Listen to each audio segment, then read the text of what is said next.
सभी को नमस्कार। मैं Uday Singh Nehra, assistant professor physics. आज का हमारा टॉपिक है विद्युत चुंबकीय प्रेरण यानी इलेक्ट्रोमैग्नेटिक इंडक्शन। विद्युत चुंबकीय प्रेरण को समझने के लिए हमें पहले इसकी थोड़ी हिस्ट्री में जाना होगा। सन 1820 ईस्वी में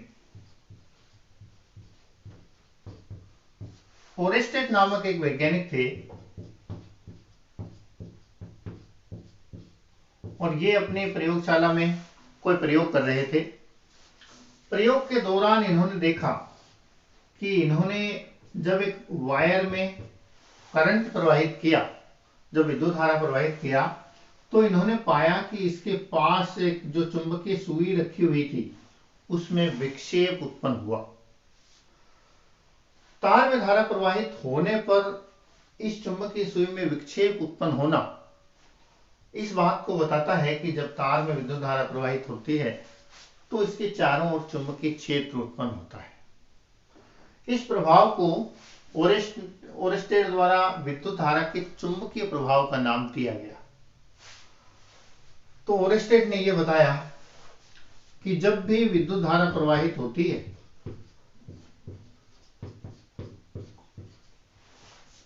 तो उस तार के चारों ओर चुंबकीय क्षेत्र उत्पन्न होता है।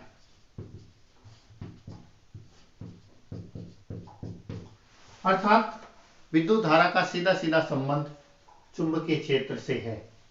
और उन्होंने इसका स्टेटमेंट दिया कि किसी तार में धारा प्रवाह के कारण उसके चारों ओर चुंबकीय क्षेत्र उत्पन्न हो जाता है और इसे विद्युत धारा का चुंबकीय प्रभाव कहा गया। और उन्होंने ये संबंध स्थापित किया कि विद्युत धारा सीधी सीधी चुंबकीय क्षेत्र से संबंधित है। जब भी धारा प्रवाहित होती है तो चुंबकीय क्षेत्र उत्पन्न होता है। ये बड़ा ही इंटरेस्टिंग फैक्ट था। और जब ये नियम दिया गया तो वैज्ञानिकों के मन में एक सवाल उत्पन्न हुआ।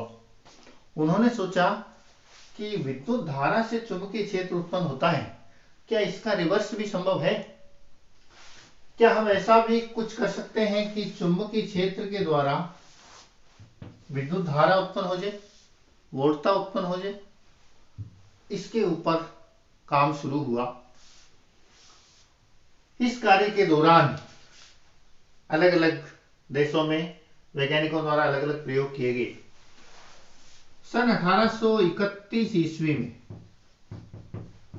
दो वैज्ञानिक स्वतंत्र रूप से अलग अलग जगह, एक तो हेनरी जोसेफ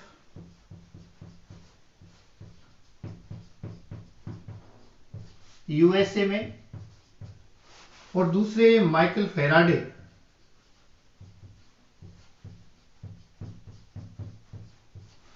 यूके में, यूनाइटेड किंगडम यानी इंग्लैंड में, इन्होंने अलग अलग इस फैक्ट के ऊपर प्रयोग किए कि क्या चुंबकीय क्षेत्र के द्वारा विद्युत धारा उत्पन्न की जा सकती है।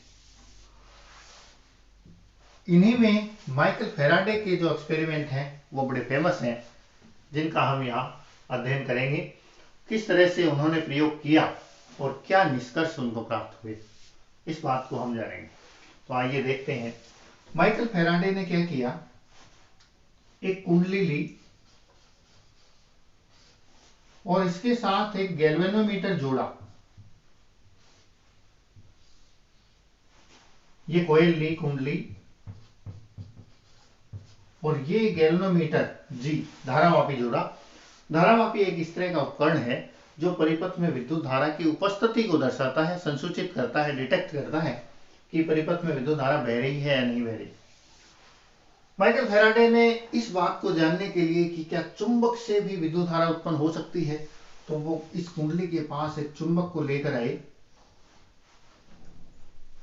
ये मान लो नॉर्थ सिरा था चुंबक का, ये साउथ सिरा था, और वो इस कुंडली के पास, इस अरेंजमेंट के पास एक बंद परिपथ है जिसमें कुंडली लगी है और साथ में गैल्वेनोमीटर श्रेणी क्रम में जुड़ा है। इसके पास इस चुंबक को लेकर आए। बड़े समय तक परेशान हुए, चुंबक को पास लाते ले जाते, पास पास रखा, इनको इधर उधर किया, लेकिन उसको गैल्वेनोमीटर में कोई विक्षेप प्राप्त नहीं हुआ। थक हार कर ऐसा कहते हैं कि फेराडे ने इस अरेंजमेंट से परेशान होकर एक दिन ये कुंडली पड़ी हुई थी और चुंबक से प्रयोग कर रहे थे और उस चुंबक को फेंक दिया। जब चुंबक को कुंडली की तरफ फेंका तो उन्होंने पाया कि ये जो सुई थी, गैल्वेनोमीटर की सुई में मामूली सा विक्षेप उत्पन्न हुआ और वो आश्चर्यचकित रह गए। उन्होंने देखा कि क्या ये वैसे ही अनायास हुआ है या वास्तव में कुछ ऐसा है। उनके एक्सपेरिमेंट में एक नई जान आई। बड़े हताश और निराश हो चुके थे। उन्होंने दोबारा कुंडली को अरेंज किया और उसकी तरफ चुंबक को फेंका और फिर उन्होंने देखा कि फिर गैल्वेनोमीटर में विक्षेप आया। यहां से एक नई एनर्जी मिली फैराडे को और फिर उन्होंने इस एक्सपेरिमेंट को बार बार कई तरीके से विभिन्न प्रकार से दोहराया और कुछ बहुत रोचक निष्कर्ष प्राप्त किए जिनकी हम अभी चर्चा करेंगे। अपने प्रयोग में देखा कि जब भी कुंडली और चुंबक के मध्य सापेक्ष गति होती है तो कुंडली में विद्युत धारा बहती है, एक विद्युत वाहक बल उत्पन्न होता है।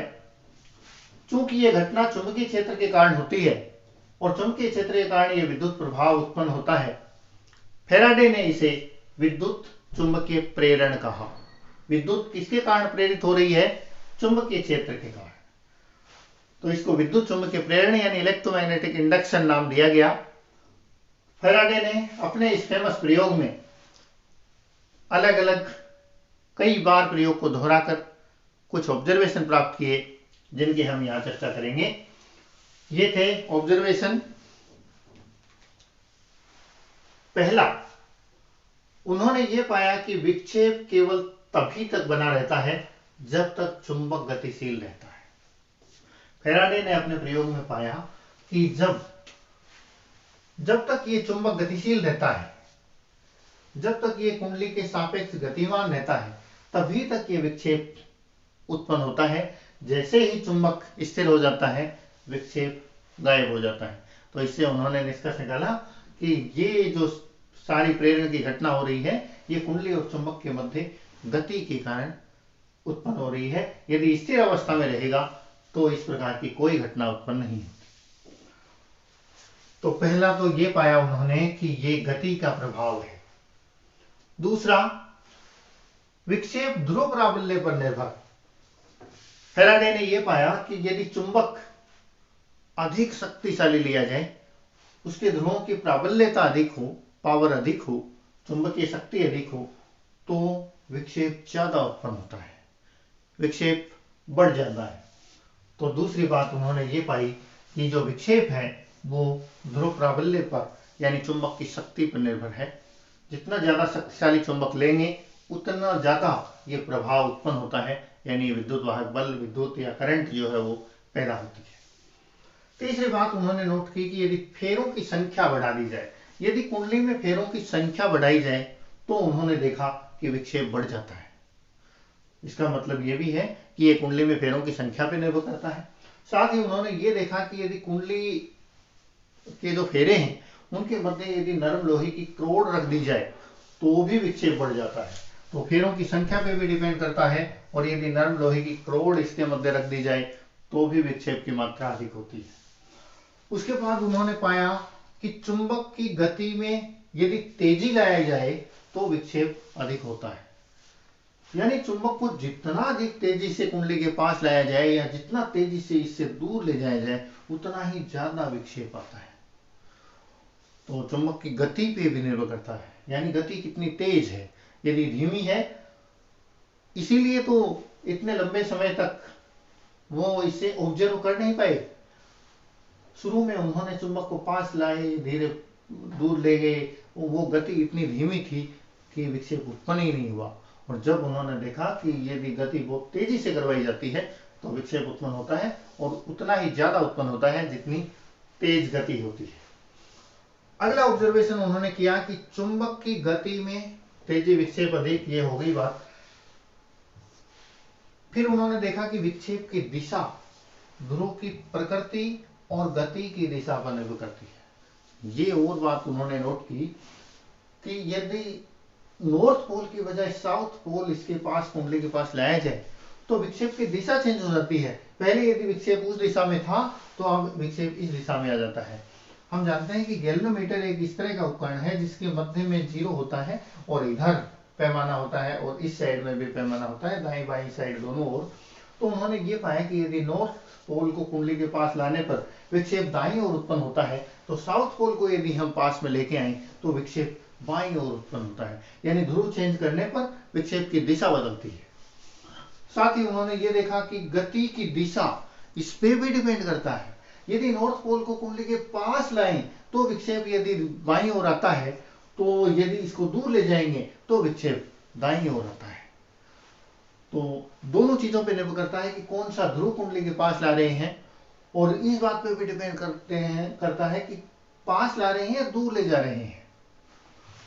तो यदि पोल बदलेंगे तो विक्षेप की दिशा बदलेगी, और यदि गति की दिशा बदलेंगे, पास लाएंगे या दूर ले जाएंगे, तो भी विक्षेप की दिशा चेंज होगी। ये ऑब्जर्वेशन रहा। अगला ये रहा कि यदि चुंबक स्थिर हो और कुंडली गतिमान, ये बड़ा शानदार ऑब्जर्वेशन था। शुरू में उन्होंने ये देखा कि ये सिर्फ चुंबक की गति के कारण ऐसा हो रहा है। बाद में उन्होंने चुंबक को स्थिर कर लिया और कुंडली को पास लाए दूर ले गए, पास लाए दूर ले गए, तो भी उन्होंने देखा कि विक्षेप उत्पन्न हो रहा है। तो इससे उन्होंने ये निष्कर्ष निकाला कि बात ये नहीं है कि कुंडली चले या चुंबक चले, बात ये है कि दोनों में से भी कोई सा चले, यानी सापेक्ष गति होनी चाहिए। दोनों के मध्य सापेक्ष गति जरूरी है। ये जरूरी नहीं है चाहे चुंबक गति करे चाहे कुंडली गति करे, जब दोनों के मध्य सापेक्ष गति होती है तो ये प्रभाव उत्पन्न होता है। तो यहां से ये पता चला कि मामला सिर्फ सापेक्ष गति का है, न केवल चुंबक की गति का है। चुंबक चले या कुंडली चले, दोनों के मध्य दूरी जो है वो समय के सापेक्ष यदि चेंज हो रही है तो ये प्रभाव उत्पन्न होता है। एक ऑब्जर्वेशन ये देखा कि जो विद्युत वाहक बल उत्पन्न होता है वो कुंडली के प्रतिरोध पर निर्भर नहीं करता।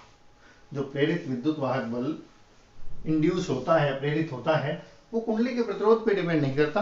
कुंडली का प्रतिरोध कम हो ज्यादा हो, वो विद्युत वाहक बल का परिमाण इस पे डिपेंड नहीं करता, लेकिन धारा निर्भर करती है। यदि परिपथ क्लोज होता है तो परिपथ में धारा बहती है और वो कुंडली के परिपथ पे डिपेंड करती है, प्रतिरोध पे डिपेंड करती है। यदि रेजिस्टेंस ज्यादा होगा तो धारा कम होगी और रेजिस्टेंस कम होगा तो धारा ज्यादा होगी, अकॉर्डिंग टू आर्म्स रूल। अपने इस प्रयोग के अलावा फैराडे ने अपने प्रयोग को एक दूसरे तरीके से दोहराया। उन्होंने अब की बार क्या किया कि चुंबक की जगह एक अन्य कुंडली ली, जिसके साथ एक बैटरी लगाई, एक कुंजी लगाई और एक रेजिस्टेंस की सहायता से इसका परिपथ संपूर्ण किया। और ये उसकी चिरपरिचित कुंडली जो डिटेक्ट करती है विद्युत चुंबकीय प्रेरण को, कुंडली है और इसके श्रेणी क्रम में एक गैल्वेनोमीटर लगा है। तो जब पहले वो चुंबक को इस कुंडली के पास ला रहे थे, उन्होंने अपने दूसरे प्रयोग में इस तरह से एक दूसरी कुंडली ली जिसमें विद्युत धारा वो जब चाहे तब प्रवाहित करवा सकते थे।